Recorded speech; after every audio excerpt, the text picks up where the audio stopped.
Normalmente, quando a gente pensa em profecia sobre o fim do mundo, a nossa imaginação meio que é sequestrada por aqueles clichês de cinema, sabe? Nossa, total. Sempre tem aquele asteroide gigante, né? Exato. Asteroide ou, sei lá, supervulcões, inteligência artificial tomando o controle dos arsenais nucleares.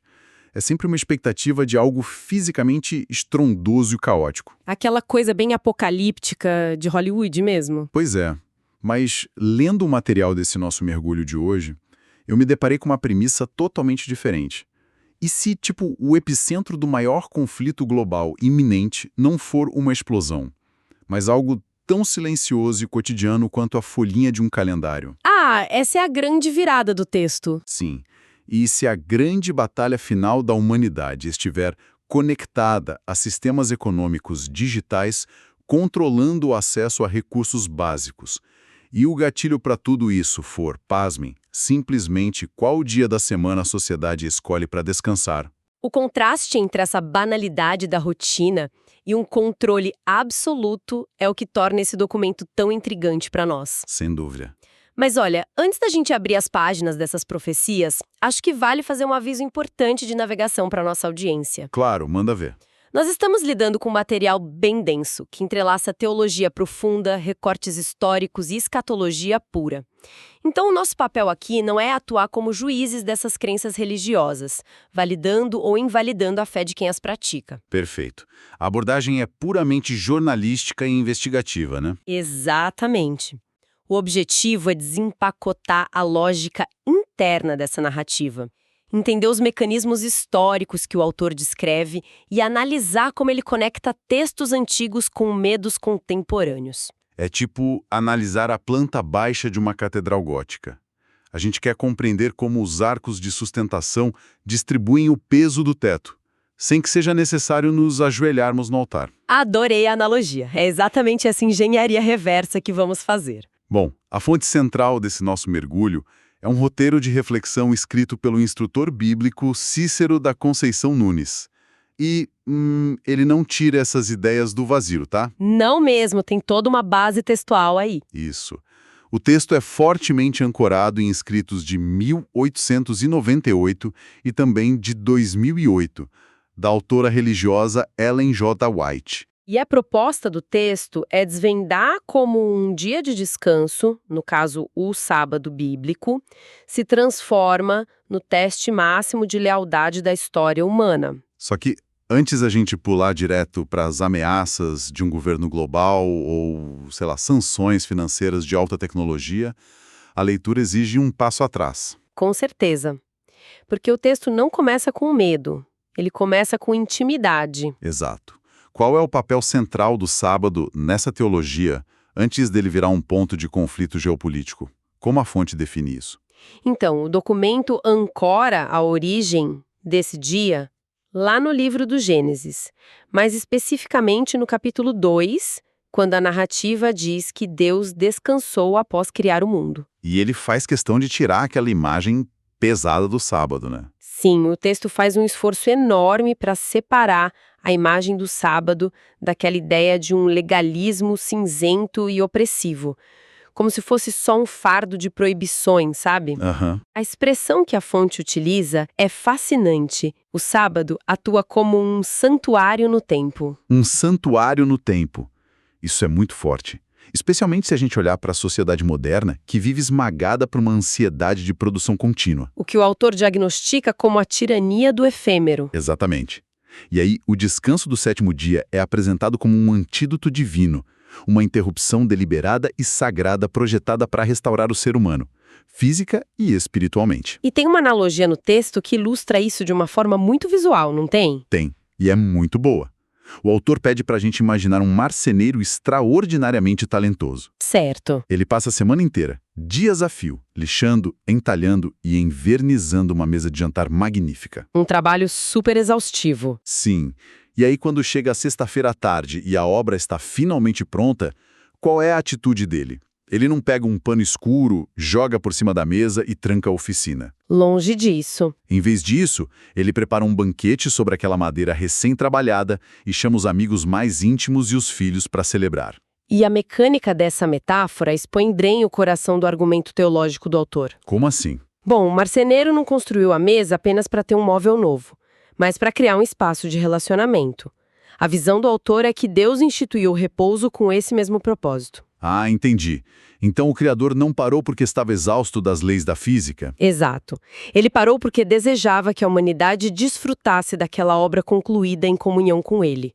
E o documento conclui essa imagem de forma muito incisiva. O que ele diz? Ele diz que ignorar esse convite semanal seria o equivalente a ser um convidado que chega para o banquete, mas decide continuar lá fora, debaixo do sol quente, capinando o quintal, enquanto a festa corre solta na sala de jantar. Nossa, perde-se o propósito central da existência, que seria conhecer o anfitrião. Justamente. O que funciona como uma crítica afiadíssima à nossa moderna cultura da produtividade, sabe? Onde fazer uma pausa para não fazer absolutamente nada é frequentemente interpretado como preguiça ou fracasso pessoal. Com certeza, é bem contracultural. Mas, olha, lendo o restante do material, me surgiu uma grande dúvida. Qual? Se a proposta é esse banquete agradável, essa pausa restauradora e relacional, por que o tom do documento sofre uma alteração tão drástica depois? Fica bem mais sério, né? Muito. O autor cita passagens históricas, tipo a do profeta Neemias, que trata a quebra do sábado como uma coisa má, uma transgressão severa. Sim, ele usa palavras fortes. Como que uma simples recusa em participar de um jantar se transforma num termômetro de lealdade tão absoluto, capaz de condenar uma nação inteira? Então, essa mudança de tom ocorre porque, na perspectiva da fonte, a rejeição do convite nunca é um ato isolado de preferência pessoal. É sempre um sintoma de um distanciamento ético mais profundo. Ah, um distanciamento ético. Isso. O documento recorre ao profeta Amós, lá no capítulo 8, para ilustrar a mecânica social dessa desobediência. O que o profeta Amós fala? Amós descreve uma elite mercantil que contava os minutos para o sábado acabar. O motivo? Eles queriam voltar imediatamente a vender seus grãos, adulterar os pesos das balanças e explorar os mais vulneráveis. Caramba, então o argumento aqui é que a profanação do sábado corrói a justiça social. Exato. E elimina qualquer limite moral.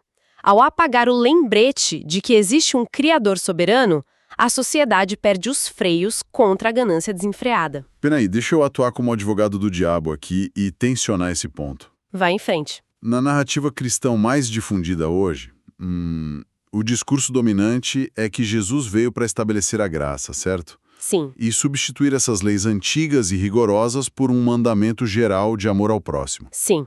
Essa é a visão da maioria. Só que o autor do documento adota uma postura que parece entrar em choque direto com essa visão majoritária.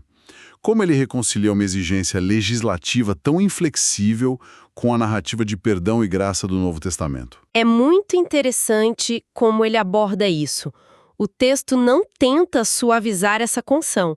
Ele a enfrenta argumentando que separar a lei da graça é uma falácia teológica. Falácia? Como assim? A premissa da fonte é que a graça tem a função de guiar e salvar o indivíduo, mas é a lei que mantém a sociedade e a moralidade nos trilhos.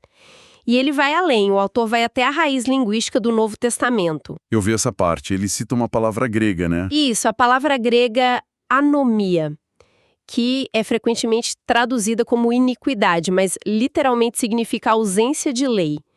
Rejeitar a lei seria abraçar a anomia. Faz sentido. E ele também menciona o livro de Hebreus. Sim, a carta aos Hebreus, capítulo 4, onde o texto bíblico fala sobre um repouso para o povo de Deus.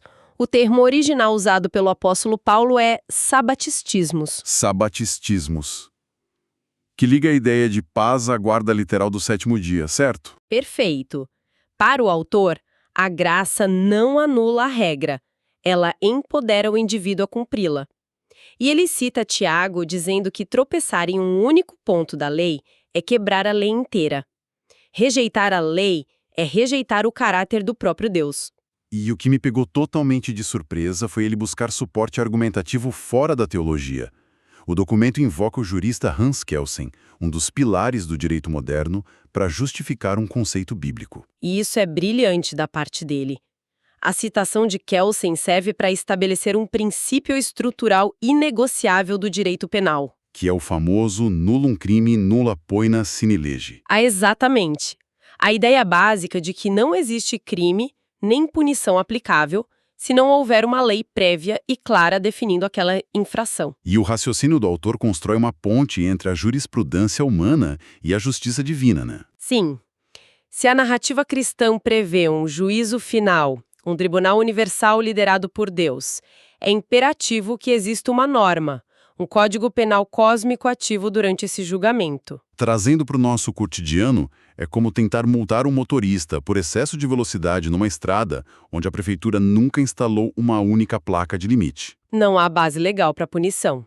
Simples assim. Se Deus vai conduzir um julgamento final, o argumento é que ele precisa ter publicado o Código de Trânsito previamente, e esse código seria a lei eterna, onde o sábado atua como assinatura do legislador. Uma assinatura incontornável, segundo a fonte. Mas olha, se essa Constituição Celestial é tão inquebrável, temos um problema prático colossal aqui. Qual seria? Como é que a esmagadora maioria do mundo cristão simplesmente passou a guardar o domingo? Uma mudança sísmica dessas na rotina de bilhões de pessoas não acontece da noite para o dia sem que alguém altere as regras do jogo. Com certeza não. O texto explica o mecanismo histórico dessa transição, porque deve ter sido um processo e tanto. Explica detalhadamente. E ele aponta para uma convergência sinistra entre ambição política e conveniência religiosa ao longo dos séculos. Onde ele fundamenta isso? O fundamento profético para essa denúncia está no livro de Daniel, capítulo 7, que alerta sobre um poder emergente com a intenção específica de mudar os tempos e a lei. E quem o documento identifica como esse poder? O documento identifica a Roma como a arquiteta dessa alteração. Primeiro na sua fase de Império Romano e, subsequentemente, através da instituição do papado. Então começa lá atrás. Sim, o marco zero dessa manobra civil ocorre com o imperador Constantino, no ano de 321 d.C. Que é quando o primeiro decreto dominical da história é emitido, certo? Exatamente. Mas por que Constantino faria isso? Qual era o ganho estratégico dele em mexer num dia de descanso? O ganho era puramente a estabilidade de um império fraturado. Ah, entendi. Constantino governava um território imenso e culturalmente muito dividido. De um lado, havia uma massa enorme de súditos pagãos que dedicavam o primeiro dia da semana à adoração do sol. O famoso venerável dia do sol, dias solis, que inclusive originou a palavra Sunday, em inglês, né? Isso mesmo. E do outro lado, ele tinha uma população cristã em pleno crescimento.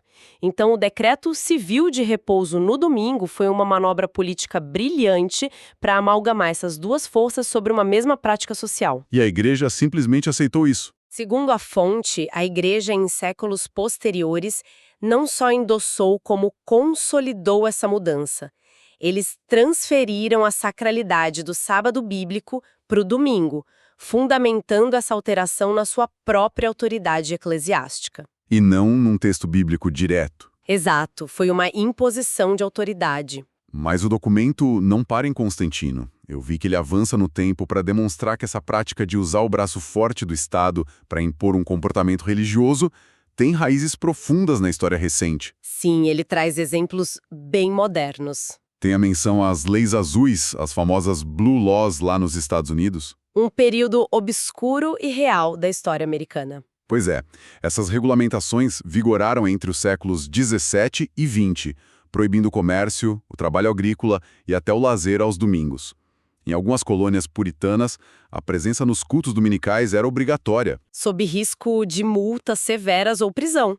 Não era brincadeira. O ponto do autor é alertar que o uso da lei civil para policiar o calendário religioso não é uma teoria da conspiração distante, é um fato histórico documentado. E é justamente esse histórico que prepara o terreno para a tese mais ousada do material que estamos analisando. Qual é a tese? O autor pega esse histórico de coerção estatal e o projeta em um cenário contemporâneo.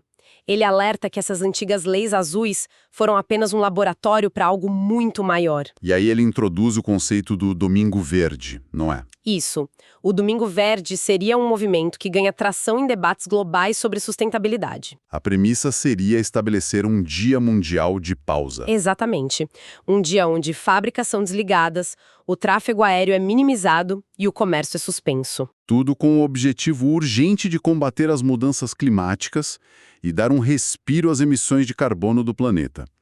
E olha, isso me deixou muito pensativo. Por quê? Porque o autor pega uma pauta moderna que possui uma aceitação quase universal, uma pauta que é inerentemente vista como algo positivo e nobre, que é a proteção do meio ambiente. Ninguém é contra salvar o planeta. Ninguém. E aí ele disseca isso até revelar o que ele considera ser a engrenagem de uma armadilha escatológica colossal. A narrativa do clima seria o cavalo de Troia perfeito. A grande sacada da armadilha. Sim. Como as pessoas estão em pânico absoluto com o colapso ecológico, elas aceitariam de bom grado uma intervenção governamental drástica, contanto que ela venha embalada na promessa de salvar a Terra. A genialidade da mecânica de escrita no texto reside justamente aí. O autor argumenta que ninguém aceitaria uma imposição dogmática puramente por motivos religiosos hoje em dia. Obviamente não. Mas, se a sobrevivência do ecossistema inteiro estiver em jogo, a aceitação pública muda completamente de figura. E onde entram as famosas bestas do apocalipse nisso tudo? Boa pergunta. O documento lê essa agenda climática através das lentes do livro do Apocalipse, capítulo 13, onde dois poderes globais se unem para orquestrar essa lei. A narrativa profética fala sobre uma besta que surge do mar e outra que surge da terra. Elas colaborariam para impor esse falso dia de descanso?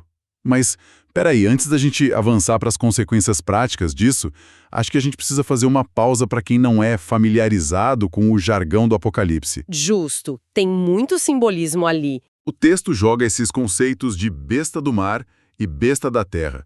De onde vêm essas imagens e o que elas representam na lógica do autor? Então, na linguagem profética bíblica, águas ou mar geralmente representam áreas densamente povoadas com multidões e nações antigas. A velha Europa, basicamente. Isso. Portanto, a besta que sobe do mar é interpretada pelo autor, seguindo a tradição da Ellen G. White, como o papado, emergindo nesse cenário populoso da Europa e herdando o poder do antigo Império Romano. E a besta da terra? Em contrapartida, a Terra representa um território novo, escassamente povoado no início de sua formação. A besta que sobe da Terra é identificada como os Estados Unidos da América. Surgindo no Novo Mundo. Exato, uma nação baseada em princípios de liberdade republicana, mas que, segundo a profecia, no fim dos tempos, agiria com a mesma força coercitiva dos impérios antigos. A tese é que o poder político americano se alinharia à influência moral de Roma para forçar a guarda do domingo em escala global. E a aceitação desse falso descanso seria a manifestação prática da infame marca da besta. Mas, novamente, eu preciso trazer isso para a materialidade da nossa vida cotidiana.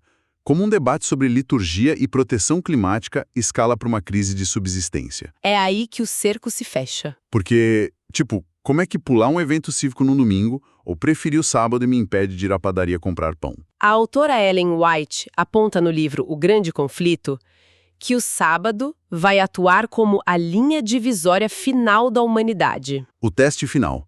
E lendo a ameaça em Apocalipse, de que ninguém poderá comprar ou vender, a nossa mente histórica costuma imaginar guardas armadas barrando o acesso físico das pessoas aos supermercados. Aquela coisa de estado policial analógico. Exato.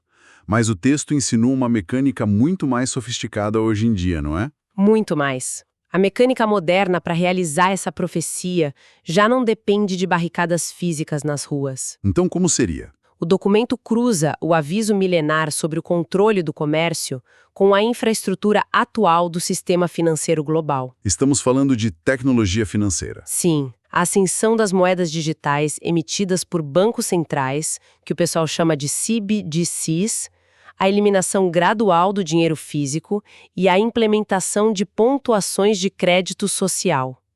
Tudo isso cria o ambiente perfeito. Porque, diferente do papel moeda, uma moeda digital centralizada é programável. Exatamente, essa é a palavra-chave, programável.